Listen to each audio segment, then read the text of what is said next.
तो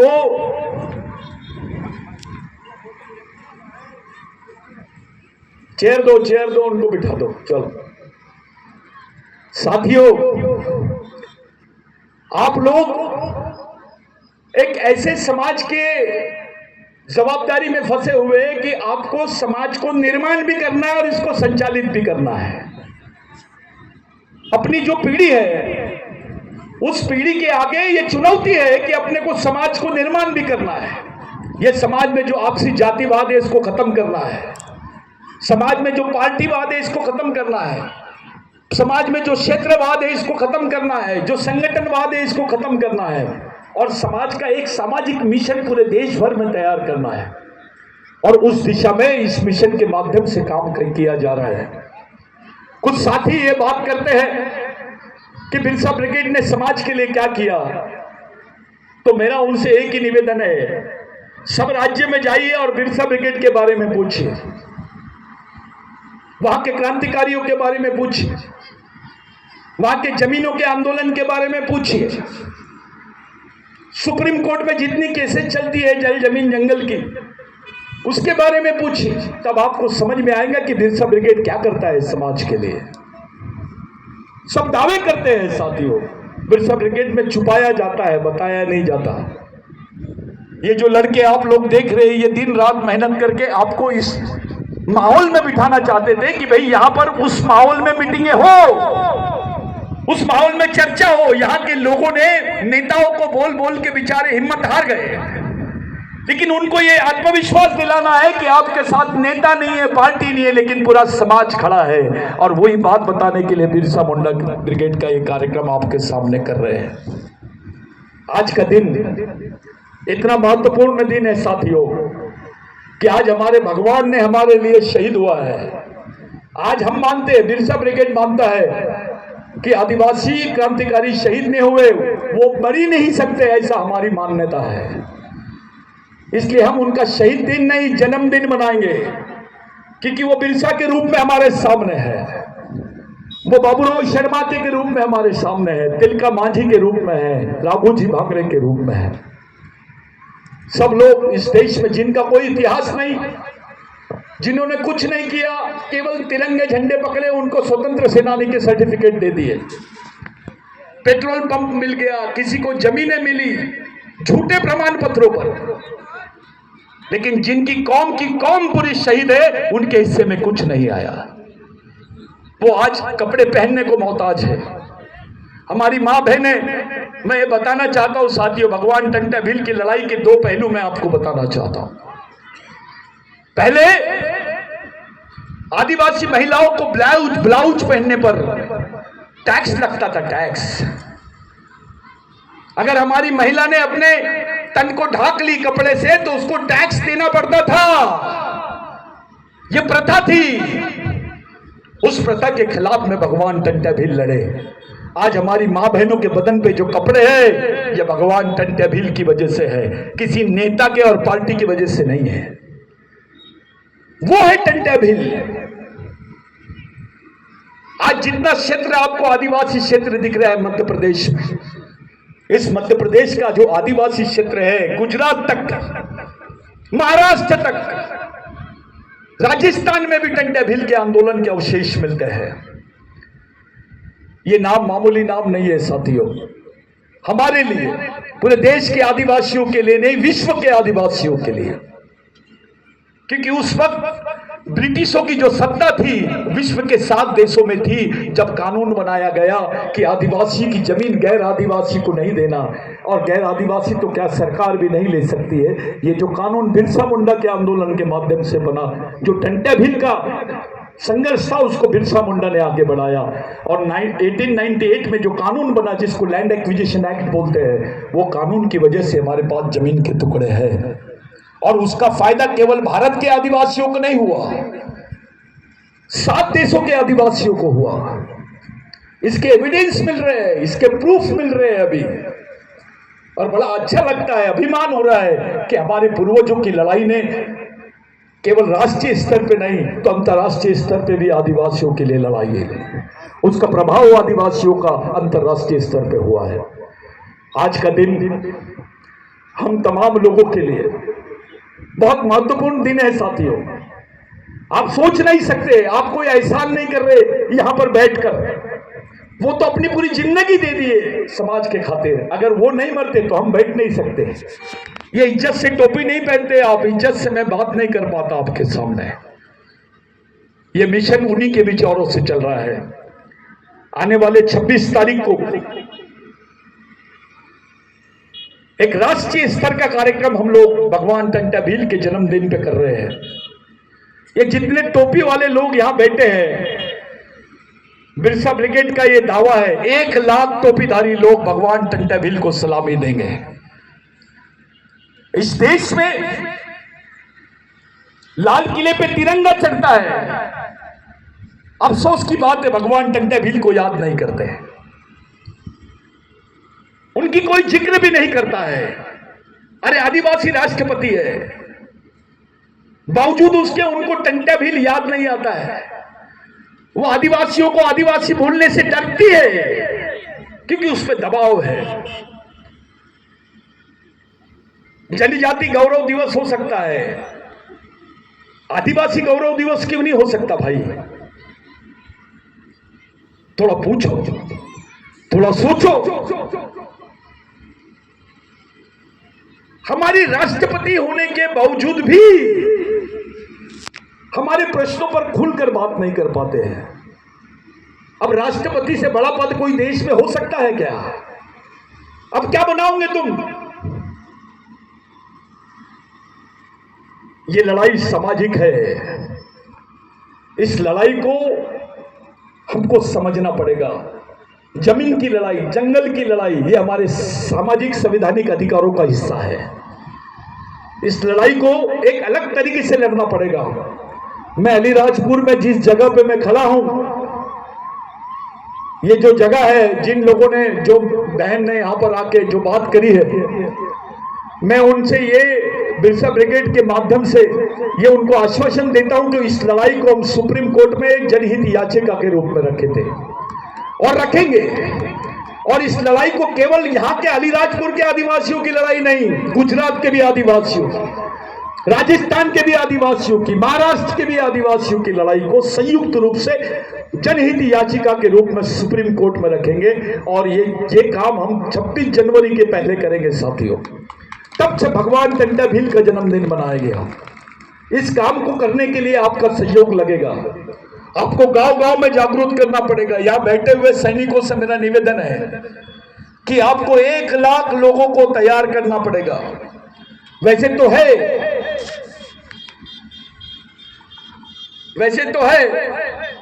लेकिन 1 लाख लोगों को यहां के इस परिसर के लोगों को जोड़ना पड़ेगा, बड़ौदा तक के लोगों को यहां पर बुलाना पड़ेगा। ये देश का सबसे बड़ा प्रोग्राम के रूप में इस प्रोग्राम को देखना चाहिए। उस दिन हमको इस देश में बताना है कि देश का राष्ट्र मालक कौन है। राष्ट्रपिता तो महात्मा गांधी हो सकते हैं, जिन महात्मा गांधी ने भगवान बिरसा मुंडा से प्रेरणा ली। संविधान निर्माता डॉक्टर बाबा साहब आंबेडकर। अगर बिरसा मुंडा का आंदोलन नहीं होता तो पश्चिम बंगाल से डॉक्टर बाबा साहब आंबेडकर को जिता है नहीं जा सकता था। वहां बिरसा मुंडा के विचारों को मानने वाले लोगों ने डॉक्टर बाबा साहब आंबेडकर को पश्चिम बंगाल से जिता है। डॉक्टर बाबा साहब आंबेडकर संविधान सभा के अध्यक्ष बने और उनको भारत का संविधान बनाने का मौका मिला। यह है बिरसा मुंडा। महात्मा गांधी बिरसा मुंडा से प्रेरणा लिए। हमारे गांव में हमारा राज, ये जो शब्द है ये बिरसा मुंडा के शब्द है। गांधी जी ने इसी को मूल मंत्र बनाया। अपने टाई और कोट उतारी, वो तो एडवोकेट थे, वो टाई और कोट उतारे। और महात्मा गांधी ने जैसा पोशाक भगवान बिरसा मुंडा धारण करते थे वैसी लंगोटी और वो बांध के पूरे देश में भारत छोड़ो आंदोलन चलाए। तो महात्मा गांधी भी बिरसा मुंडा के विचारों से प्रेरित थे। डॉक्टर बाबा साहब आंबेडकर को उनकी मां बचपन में भगवान टंटा भील की कहानियां सुनाते थे। आज जितने कबीरपंथियों का आंदोलन दिख रहा है ये भगवान टंटा भील की देन है। इनको संरक्षण देने वाले व्यक्ति का नाम है भगवान टंटा भील। आज के दिन जो लोग जिस जिस गांव में आपके भाई लोग रहते हैं वहां फोन करके बोलो, अपने अपने घरों में भगवान टंटा भील को याद करो, उसको याद करो, उसकी विचारधारा को याद करो, उसके शहीद दिन को याद करो, उसके त्याग को याद करो। हमारा एक मंत्र है, बच्चे बच्चे को सिखाना है, आदिवासियों को बचाना है। सरकार देश की चालक है, आदिवासी देश का मालक है। वनवासी नहीं, आदिवासी है, हम इस देश के मूल निवासी है। ये जो मंत्र है, जो ये स्लोगन है, ये भगवान टंटा भील के विचारों के देन है साथियों। आज के दिन आप लोग बड़ी संख्या में उपस्थित हुए। मेरे को ऐसा लगा कि इस कार्यक्रम में लोग आएंगे कि नहीं आएंगे, इस कार्यक्रम को लोग समझ पाएंगे कि नहीं समझ पाएंगे। लेकिन अगर 1000 लोग होंगे, उसमें से 100 लोग भी समझ गए तो मैं मानूंगा कि हमारा उद्देश्य पूरा हुआ। क्योंकि 1 लाख लोग हैं और सोचते नहीं है, कोई काम के नहीं, वो बैल है। लेकिन 100 लोग भी रहे और वो सोचते हैं और कुछ काम कर सकते हैं, उनको उनसे प्रभावित हो सकते हैं, वो समाज के लिए कुछ निकाल दे सकते हैं, समाज के लिए कुछ दिशा दे सकते हैं। उनकी दिमाग में और उनके विचारों में ताकत है। मैं ये संगठन का अध्यक्ष हूं, मैं वो संगठन का अध्यक्ष हूं, मैं प्रदेश अध्यक्ष हूं। मेरा सबको खुलेआम इनविटेशन है, आओ। मैं इंटरनेशनल अध्यक्ष बनाता हूं। अबे भेजे में कुछ नहीं रहेगा तो करेगा क्या? सोचेगा नहीं तो लड़ेगा कैसे? तेरे पास सोच ही नहीं रहेगी तो तेरे को कैसे समझ में आएगा कि कौन तेरा दुश्मन है, कौन तेरा दोस्त है, कौन सी रास्ते से समाज को लेके जाना है। जिनको समाज नहीं समझता वो समाज के नेतृत्व की बात करते हैं। आदमी का इलाज करना है, ऑपरेशन आदमी का करना है और ढोर डॉक्टर को उठा के लाओगे, जानवर के डॉक्टर को, तो आदमी मरेगा कि बचेगा? कुछ भी हुआ समाज में तो नेता, फलाना नेता के पास चलो, वो नेता के पास चलो। जैसे सर दर्द हो रहा तो एनासिन दे दो, पेट दर्द होता तो एनासिन दे दो। हर बीमारी का एक ही इलाज। तो बीमारी एक्शन करने के बजाय रिएक्शन करती है। प्रश्न सामाजिक है, समस्या सामाजिक है, तो इलाज भी सामाजिक होना चाहिए।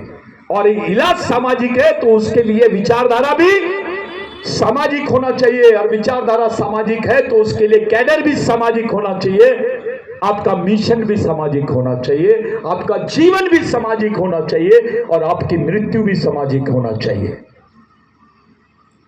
यह है भगवान टंटा भील की सोच। लोग बोलते थे भगवान टंटा भील तो अनपढ़ था, डकैत था। तेरे बाप ने देखा था क्या?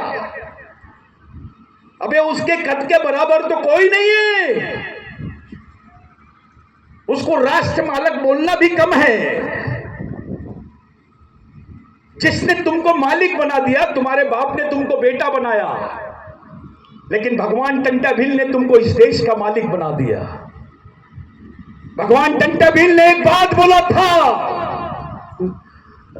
इस देश में ब्राह्मण होना बड़ी बात नहीं है, इस देश में हिंदू होना बड़ी बात नहीं है, इस देश में क्रिश्चियन होना बड़ी बात नहीं है, इस देश में मुस्लिम होना बड़ी बात नहीं है, बड़ी बात हुए आदिवासी होना। जब आप अपने आप को आदिवासी बोलते हो तो इस देश के मालिक बन जाते हो। और इसकी जो प्रतिमा है वो आपको भारतीय संविधान में दिखती है। किसी समाज के लिए 5वीं अनुसूची के अधिकार नहीं है, क्यों दिए गए आदिवासियों? किसी समाज के लिए 6वीं अनुसूची के अधिकार नहीं है, क्यों दिए आदिवासियों को?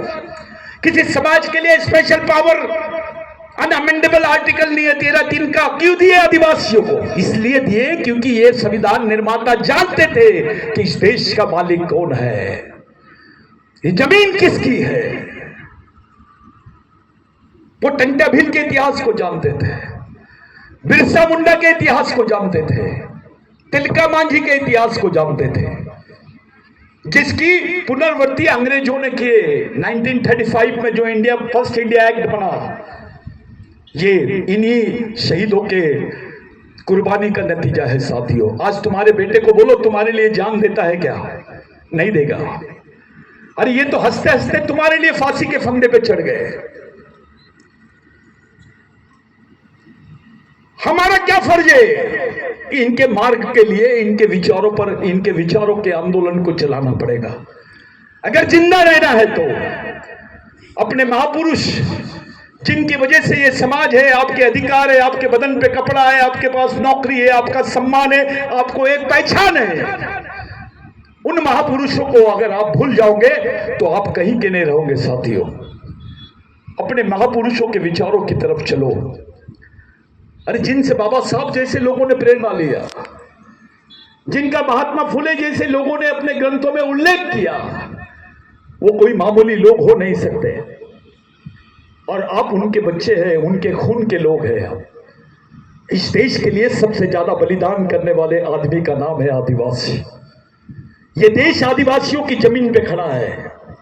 इस देश में सबसे ज्यादा प्रकल्प आदिवासियों की जमीन पे बने। रेलवे लाइन आदिवासियों की जमीन पर, जितनी माइनिंग है आदिवासियों की जमीन पर, जितने कारखाने हैं आदिवासियों की जमीन पर, जितने पावर प्लांट बनाए आदिवासियों की जमीन पर, हर जगह आदिवासी विस्थापित हुआ है। इतना त्याग किसी ने नहीं दिया है। अदानी अंबानी की जमीन लो ना, या जो बड़ी बड़ी बातें करते हैं उन्होंने जमीन दी है क्या? अरे आदिवासियों को इसलिए दर्द होता है क्योंकि उनके पूर्वजों द्वारा दी गई जमीन आप छीनते हो। और कारखाने बनते हैं, ऐसे कई उदाहरण हैं। वहां कारखाने बने और उसका फैक्ट्री में दूसरे बाहर के लोग काम कर रहे हैं। मध्य प्रदेश के लोग नहीं है, चलो मध्य प्रदेश का आदिवासी नहीं, दूसरे को तो दो। बाहर के लोग काम करते हैं, गवर्नमेंट नहीं चला रही उसको। सरकार जमीन आपसे ले रही है और यहां के कॉर्पोरेट लोगों को दे रहे हैं। 3% लोगों के हाथ में इस देश की 70% संपत्ति है। कल ब्राह्मण भाई भी नहीं बचने वाला इससे। उसका भी बच्चे के सामने रोजगार का प्रश्न रहेगा। वो 3% लोगों में आधे प्रतिशत भी ब्राह्मण नहीं हो सकते, ओबीसी नहीं हो सकते, आदिवासी तो है ही नहीं। आदिवासी तो मरेगा। ये कैपिटलिज्म है, इसको पूंजीवाद बोलते हैं। यहां भगवान और धर्म गिरवी रहते हैं इनके पास, इनको केवल व्यापार करना है। दिल्ली के क्या हाल हो गए? सांस लेने जगह नहीं है। दिल्ली में लोग सांस नहीं ले पा रहे। 1,70,000 लोग हर साल केवल एयर पॉल्यूशन से मरते हैं, हवा से मरते हैं। आज जो आपका क्षेत्र जिंदा है, बाकी लोग जिंदा है, ये आदिवासियों ने जो जल जमीन जंगल की रक्षा की है उसके बदौलत यहां पर जीवन है। नहीं तो दिल्ली जैसे हाल हो जाएंगे साथियों। अरे आपको एक उदाहरण देता हूं मैं। कोरोना के वक्त लोगों को हवा नहीं मिल रही थी, सिलेंडर लेके भाग रहे थे, ऑक्सीजन सिलेंडर लेके भाग रहे थे, उसके लिए लड़ रहे थे लोग आपस में। फिर से कोरोना आ जाए तो क्या करोगे आप?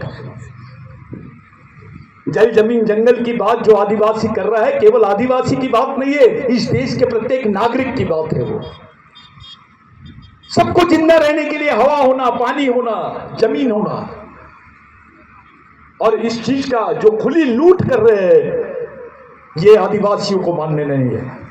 आने वाले समय में हम पूरे देश के आदिवासियों के माध्यम से संयुक्त रूप से एक जनहित याचिका सर्वोच्च न्यायालय में डालने जा रहे हैं साथियों। जो आदिवासियों की लड़ाई को गैर संवैधानिक होने का ठप्पा लगाने की कोशिश करते हैं, उनके सामने ये बता के, पूरे देश के मीडिया को बता के, इंटरनेशनल लॉ पे, यूनाइटेड नेशंस में भी बता के कि हमारे जो संविधान में दिए गए अधिकार है, उन अधिकारों की प्राप्ति के लिए, उन अधिकारों की रक्षा के लिए ये याचिका है। अब इस देश का सर्वोच्च न्यायालय तय करे कि आदिवासियों के साथ क्या होना चाहिए। क्या उनके अधिकारों के तहत उनको जीवन नसीब होगा? क्या उनके 5वीं अनुसूची के अधिकार उनको